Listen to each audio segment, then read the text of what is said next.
नमस्कार, स्वागत है आपका जनता टीवी में। मैं हूं आपके साथ सचिन चौहान। बात कर लेते हैं फटाफट अंदाज में। मिर्जापुर के शिव मंदिर में भक्तों का लगा तांता। नगर के पंचमुखी महादेव, बूढ़ेनाथ, तारकेश्वर महादेव सभी शिवालयों में भक्तों की उमड़ी है भीड़। कुशीनगर में पुलिस और बदमाशों के बीच हुई है मुठभेड़ के दौरान 2 इनामिया बदमाश हुए ढेर। 23 जनवरी को ग्राहक सेवा केंद्र लूटने के बदमाशों ने प्रयास किया था। हमीरपुर के राट का महाभारतकालीन चौपेश्वर धाम शिव मंदिर में लगा है शिव भक्तों का तांता। शिवरात्रि पर्व पर शिव विवाह का भव्य आयोजन।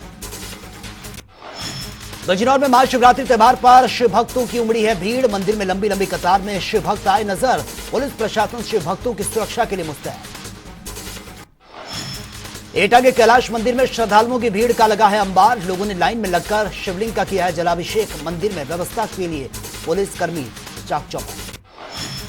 मंदिर में भोले शंकर की ससुराल दक्ष नगरी कनखल में महाशिवरात्रि की धूम। जलाभिषेक करने के लिए बड़ी संख्या में पहुंचे हैं श्रद्धालु।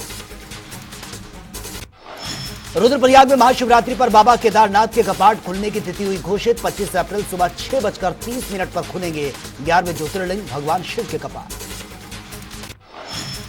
रायबरेली में महाशिवरात्रि के पावन पर्व पर शिवालयों में उमड़ा है जनसैलाब। शहरी और ग्रामीण क्षेत्रों के मंदिरों में श्रद्धालुओं का लगा तांता। भारी भीड़ के दृष्टिगत की गई है सुरक्षा चाक चौबंद। भदोई के बाबा हरिहर नाथ धाम मंदिर पर जुटी है आस्था की भीड़। गंगा घाट सहित अन्य प्रमुख घाटों पर बड़ी संख्या में लोगों ने पुण्य की डुबकी लगाई। बदायूं में महाशिवरात्रि पर मंदिरों में लगी है शिव भक्तों की भीड़। जलाभिषेक कर भोले को मनाने में जुटे हैं भक्त। सुबह से ही लगी है भक्तों की लंबी लंबी कतार। सहारनपुर के प्राचीन भूतेश्वर मंदिर सहित सभी शिवालयों में जल चढ़ाने के लिए भक्तों की लगी है लाइनें। चारों ओर गूंज रहा है हर हर महादेव, ओम नमः शिवाय का घोष। बदायूं के कचला में गंगा में डूबे मेडिकल कॉलेज के 5 छात्र, 3 छात्र अभी भी लापता। भागीरथ घाट गए थे महाशिवरात्रि पर स्नान करने एमबीबीएस के ये सभी छात्र। हरदोई में युवक ने 3 किन्नरों पर लगाया आरोप। युवक के मुताबिक चाय में नशीला पदार्थ पिलाकर किन्नरों ने युवक का काटा प्राइवेट पार्ट। पीड़ित ने शाहबाद पुलिस को दी है मामले में तहरीर। आगरा में बस यात्री ने दिखाई है मानवता। आगरा में लेकर मथुरा चली गई थी बस, बचाई कई यात्रियों की जान। बस ड्राइवर ने पी ली थी शराब, हो गया था बेहोश। अलीगढ़ के थाना अखराबाद क्षेत्र में नेशनल हाईवे पर दिखा है तेज रफ्तार का कहर। 2 बाइकों में आमने सामने जबरदस्त भिड़ंत। एक बाइक सवार फौजी की हुई मौत, 3 गंभीर रूप से घायल। श्रावस्ती के भिनगा क्षेत्र के बंगा पुलिस चौकी के पास ज्वेलरी की दुकान में हुई लाखों की चोरी। दुकान के पीछे लगे चैनल तोड़कर दुकान में घुसे चोरों को पकड़ने में जुटी है पुलिस। चित्रकूट के शिव मंदिर मत्स्य गजेंद्र नाथ में देर रात से ही भक्तों की लगी है लंबी लंबी लाइनें। सुरक्षा के लिहाज से लगाए गए हैं 12 सीसीटीवी कैमरे। सुबह से अब तक मंदिर में लगभग 1.5 लाख लोग कर चुके हैं दर्शन। बांदा के मटौद थाना क्षेत्र के लोहरा गांव में खेत में मटर तोड़ रही 2 युवतियों को महिला ने पीटा। दोनों पर मिट्टी के ढेले से हमला कर किया घायल। घायल युवतियों को अस्पताल में भर्ती करना पड़ा। हरदोई में दबंगों के डर से गांव से पलायन करने के लिए मजबूर हुआ परिवार। पीड़ित परिवार ने दबंगों पर घर के बीच आंगन से नाला निकालने का लगाया आरोप। मना करने पर मारपीट के भी आरोप लगाए। रामपुर के प्राचीन बमरब्बा मंदिर में शिवरात्रि के पावन पर्व पर लाखों की संख्या में भक्तों ने किया जलाभिषेक। प्रदेश के सभी जिलों से भक्त आकर कर रहे हैं पूजा अर्चना। रेलवे डीआरएम अंबाला डिवीजन केंद्रीय मंत्री अश्विनी वैष्णव के दौरे के पहले सहारनपुर पहुंचे हैं। डीआरएम ने रेलवे स्टेशन का किया औचक निरीक्षण और प्रस्तावित फुट ओवर ब्रिज की जानकारी दी। कहा रेलवे में सुरक्षा और यात्री सुविधाओं में विकास रेलवे नियमित कार्य कर रहा है। विधायक मोहम्मद फहीम इरफान ने हाईवे से गुजर रहे कांवड़ियों का किया सत्कार। मुरादाबाद जिले की बिलारी विधानसभा से विधायक है मोहम्मद फहीम इरफान। बांदा में तालाब में युवक का शव मिलने से मची है हड़कंप। स्थानीय लोगों ने पुलिस को इन्फॉर्म किया। सूचना मिलते ही पुलिस मौके पर पहुंची। हरदोई में आग से जलकर महिला की मौत। घर के छप्पर में आग लगने से जली महिला। सूचना पर पहुंची फायर ब्रिगेड ने आग को कंट्रोल किया। हरपालपुर थाना क्षेत्र के मिर्कापुर गांव का मामला।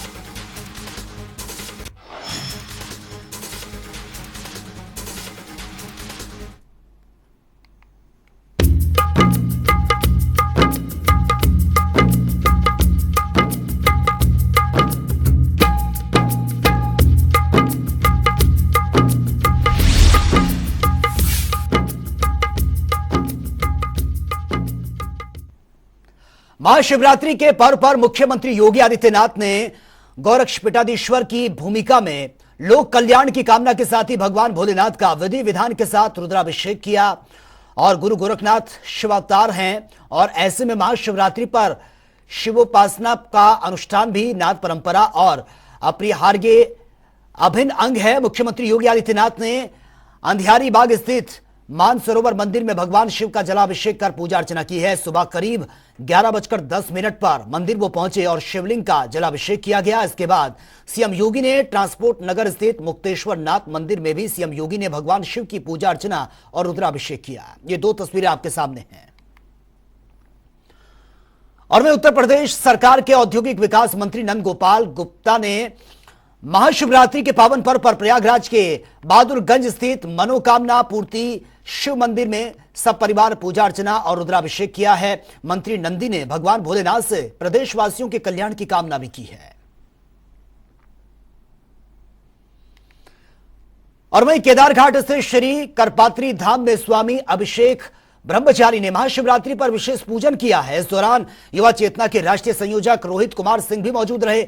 स्वामी अभिषेक ब्रह्मचारी ने कहा कि भगवान शिव की कृपा से भारत का डंका पूरी दुनिया में बज रहा है। भगवान के अस्तित्व पर सवाल उठाने वालों का कभी कल्याण नहीं होगा।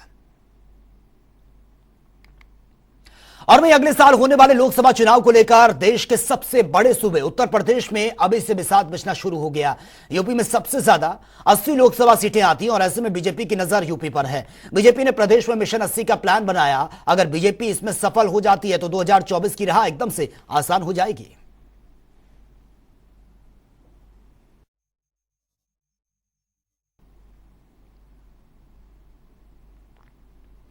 तो वहीं बीजेपी का फोकस सबसे ज्यादा उन सीटों पर है जहां पर जीत का अंतर काफी कम रहा था और बीजेपी जीतने के लिए जद्दोजहद भी बीजेपी को करनी पड़ी थी। और रुक कर लेते हैं अगली खबर का। 350 साल पहले आगरा का किला में मुगल बादशाह औरंगजेब ने छत्रपति शिवाजी महाराज और उनके बेटे युवराज संभाजी का उनको कैद किया था। औरंगजेब ने उन्हें मारने की साजिश रची थी, लेकिन शिवाजी महाराज यहां से सकुशल निकलकर भाग गए थे। और इस घटना की मराठों के इतिहास में बड़ी अहमियत है और इसलिए इस किले में शिवाजी जयंती मनाने की भी मांग हो रही थी। आखिरकार एएसआई ने इसकी परमिशन दे दी है। उत्तर प्रदेश आगरा में छत्रपति शिवाजी महाराज की 393वीं जयंती हम मना रहे हैं। इस कार्यक्रम में महाराष्ट्र के मुख्यमंत्री श्रद्धेय एकनाथ शिंदे साहब आ रहे हैं, उत्तर प्रदेश के मुख्यमंत्री आदरणीय योगी आदित्यनाथ साहब आ रहे हैं, केंद्र के मंत्री रावसाहेब पाटिल दानवे साहब आ रहे हैं, महाराष्ट्र के काफ़ी सारे हमारे मंत्री आ रहे हैं, केसरकर साहब आ रहे हैं, भुमरे साहब आ रहे हैं, सारे दिग्गज नेता आ रहे हैं। इस कार्यक्रम के माध्यम से हम 2 संदेश लेकर आए। छत्रपति शिवाजी महाराज ये महाराष्ट्र और सिर्फ एक मेरे विशिष्ट जाति के नहीं थे। Chhatrapati Shivaji Maharaj was a national hero और उन्होंने जो काम किया था उसकी प्रेरणा अगर पूरे भारत को मिले तो निश्चित बहुत बड़ा बदल हो सकता। ये कॉन्सेप्ट लेके हम आगरा में आए हैं और आगरा का, उत्तर प्रदेश का और महाराष्ट्र का जो पुराना रिलेशन था, जिस वक्त छत्रपति शिवाजी महाराज आगरा से वापस स्वराज्य में आए थे उस वक्त आगरा वासियों ने उनकी मदद की थी, तो उनके भी हम आभार मानने के लिए आए। तो छत्रपति शिवाजी महाराज जयंती के अवसर पर महाराष्ट्र और उत्तर प्रदेश के बीच में जो पुराना रिश्ता है उसे और मजबूत करने के लिए कार्यक्रम का हम आयोजन कर रहे हैं। और वहीं संत कबीर नगर जिले की प्रभारी मंत्री विजय लक्ष्मी गौतम संत कबीर नगर पहुंची है, जहां पर उन्होंने बीजेपी पदाधिकारियों और कार्यकर्ताओं से भेंट की है। जिसके बाद वो कलेक्ट्रेट पहुंची है, जहां पर स्वयं सहायता समूह की महिलाओं के लिए लगाए गए स्टॉल्स को उन्होंने देखा और स्टाइल में रखे गए स्वदेशी सामानों को भी उन्होंने देखा। जिसके बाद सभागार में आयोजित बैठक में उन्होंने व्यापारियों और इन्वेस्टर से संवाद किया, अधिकारियों के साथ समीक्षा बैठक भी की है। इस दौरान उन्होंने सरकार की चलाई जा रही योजनाओं का जमकर बखान भी किया। आज प्रभारी मंत्री के रूप में मैं इन्वेस्टर समिट पे अपने सभी अधिकारियों के साथ, अपने सांसद जी और अपने विधायक जी लोगों के साथ और संत कबीर नगर के सभी उद्यमियों के साथ यहाँ बैठक किया। चूँकि उत्तर प्रदेश में भी 10, 11, 12 तारीख को पूरे इन्वेस्टर समिट हुआ, जिसमें हर जनपद से आग्रह किया गया था, उद्यमियों से बात किया गया था। इस जनपद में 5,926.3 करोड़ का निवेश हुआ है। और वहीं अयोध्या पहुंचे गन्ना विकास और चीनी मिल राज्य मंत्री संजय सिंह गंगवार ने गन्ने के मूल्य को लेकर कहा कि देश में सबसे ज्यादा गन्ने का रेट उत्तर प्रदेश में है। उत्तर प्रदेश में गन्ना किसानों को अधिकतम रेट मिल रहा है और इस वर्ष अब गन्ने का मूल्य नहीं बढ़ेगा। और वहीं लखनऊ में आयोजित एक कार्यक्रम में स्वामी प्रसाद मौर्य और महंत राजू दास के विवाद को लेकर मंत्री संजय सिंह गंगवार ने कहा कि साधु संतों पर हमला करना ठीक नहीं है। देश में अगर कहीं सबसे ज्यादा गन्ने का रेट है तो वो हमारे उत्तर प्रदेश में। अन्य प्रदेशों से ज़्यादा हमारे यहाँ उत्तर प्रदेश में गन्ने का रेट है और इस पर हमारी कैबिनेट का निर्णय हो चुका है कि अभी कोई हाल फिलहाल में गन्ने के मूल्य को नहीं बढ़ाया जाएगा। और वहीं दिव्यांगजन स्वाभिमान सम्मान पुनर्वास एवं सामूहिक विवाह समारोह का आयोजन स्वराज दिव्यांगजन सेवा परिवार द्वारा यह किया गया था। और आपको बता दें कि इस कार्यक्रम का भव्य स्तर पर यह कार्यक्रम किया गया था। और चलिए रुक कर लेते हैं अगली खबर का। भदोई सदर से विधायक जाहिद बेग ने सरकार पर निशाना साधते हुए कहा है कि सरकार की नीतियों से लोगों को नुकसान हो रहा है। साथ ही उन्होंने कहा कि समूचे पूरा प्रदेश खस्ताहाल पड़ा हुआ है। बिजली, पानी, सड़क, बेरोजगारी का दंश लोग झेल रहे हैं। महंगाई ने गरीब जनता की कमर को तोड़कर रख दिया। चुनाव में किए गए बड़े बड़े वादों को योगी सरकार भूल गई है। साथ ही उन्होंने कहा कि सत्तासीन पार्टी जनता को छलने का काम कर रही है। 20 फरवरी से शुरू हो रहे विधानसभा सत्र में आवाज बुलंद की जाएगी। और कि कानपुर देहात में मां बेटी जिंदा जल गई। बाबा का बुलडोजर खून से रंग गया है। पुलिस प्रशासन मनमानी उत्पीड़न कर रहा है।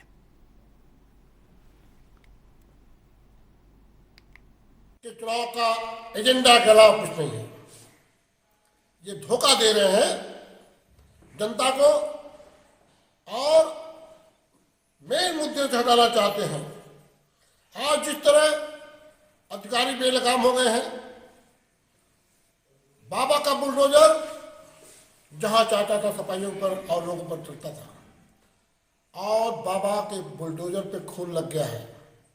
तो बुलडोजर गरीब ब्राह्मण परिवार कानपुर के अंदर बुलडोजर की वजह से दोनों ब्राह्मण परिवार को जान से हाथ धोना पड़ा। ये बाबा का लाइन ऑर्डर है।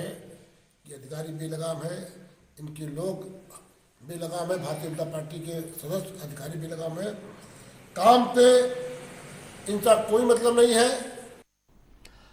और वहीं मुरादाबाद जिले के प्रभारी मंत्री जितिन प्रसाद ने जनता को शिवरात्रि की बधाई दी है। साथ ही उन्होंने सीएम योगी को मुरादाबाद का प्रभारी बनाने के लिए धन्यवाद भी कहा है। जितिन प्रसाद ने कहा कि ग्लोबल इन्वेस्टर समिट सोच से भी ज्यादा सफल रही है। साथ ही उन्होंने कहा कि निवेशकों के लिए पॉलिसी में बदलाव लाया जा रहा है और प्रदेश की कानून व्यवस्था समेत तमाम चीजें सुधर रही हैं।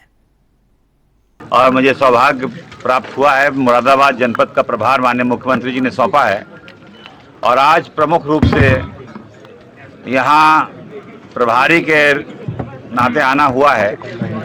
और जैसे कि आप सभी को ज्ञात है, अभी कुछ दिन पहले उत्तर प्रदेश में ग्लोबल इन्वेस्टर समिट, जो अपने आप में एक इतिहास, इतना बड़ा आयोजन, 25,000 से ऊपर प्रतिनिधि और जो हमारा लक्ष्य था उससे कई गुना ज़्यादा, 33,000 करोड़ से ऊपर का, 33 लाख करोड़ का आप समझिए जो MOUs हुए हैं और लोगों ने रुचि दिखाई है।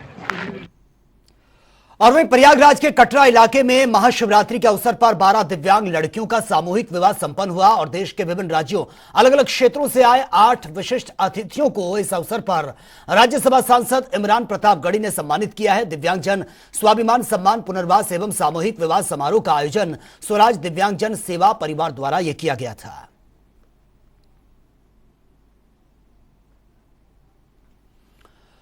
और वहीं आगरा में उत्तर प्रदेश सरकार के मुख्य सचिव दुर्गा शंकर मिश्रा ने आई लव आगरा पॉइंट का निरीक्षण किया है और इस दौरान मुख्य सचिव ने G20 समिट के उपलक्ष्य में की गई तैयारियों की जमकर तारीफ की और आगरा वासियों से लगातार सुंदरता बनाए रखने की अपील की है। उन्होंने यह भी कहा कि ग्लोबल इन्वेस्टर समिट से प्रदेश का चेहरा बदल रहा है। साथ ही प्रधानमंत्री नरेंद्र मोदी और मुख्यमंत्री योगी आदित्यनाथ के प्रयासों से भी देश और प्रदेश बदल रहा है।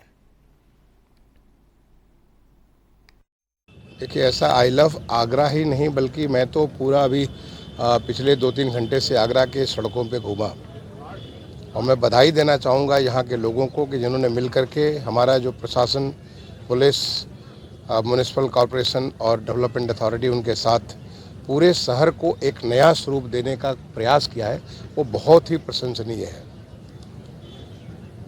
चाहे वो हमारे G20 के जो दुनिया के जो सबसे ताकतवर 20 देश हैं या 9 आमंत्रित देश हैं या तमाम सारे विश्वस्तरीय संगठन हैं, जिनकी मेज़बानी करने का, जिसको नेतृत्व देने का आज हमारे भारत को सौभाग्य मिला है, तो उनकी यहाँ पे जो बैठक थी, उस बैठक के लिए उन लोगों को, अब आपके भी घर में अगर कभी कोई मेहमान आता तो घर को अच्छे से सजाते हैं, अच्छे से तैयार करते हैं, जिससे मेहमान आपके बारे में अच्छी इमेज लेके जाए। ऐसे आगरा के लोगों ने बिल्कुल अपने आप इस प्रकार से पूरे शहर को सजा दिया है, उसे देख करके मुझे बहुत खुशी हो रही है। मदरसा जामिया बदरुल उलूम में सालाना जलसे का आयोजन यह किया गया है और जलसे को खिताब करते हुए हजरत मौलाना महमूद मदनी ने कहा है कि अगर दुनिया में कामयाबी हासिल करना चाहते हैं तो कुरान के बताए रास्ते पर चलना होगा। उन्होंने कहा कि धर्म कोई भी हो, सभी धर्मों की पवित्र किताब भाईचारा, इंसानियत की शिक्षा देती है। धर्म के बताए रास्ते पर चलकर ही हम दुनिया को जन्नत बना सकते हैं। जलसे का उद्देश्य तो वही है कि समाज में जो बुराइयां हैं, फजूल खर्ची है, वो ख़त्म हो। मौलाना ने जो तकरीर फरमाई है उसका मंशा भी यही था कि भाई समाज की जो बुराइयां हैं वो दूर हो जाएं, लोग तालीम की तरफ आएँ, असली तालीम भी, दीनी तालीम भी हासिल करें और जहालत दूर होनी चाहिए। यह मंशा है जलसे का। तो फिलहाल इस बुलेटिन में मेरे साथ इतना ही, लेकिन तमाम खबरों के लिए आप बने रहिए जनता टीवी के साथ। नमस्कार।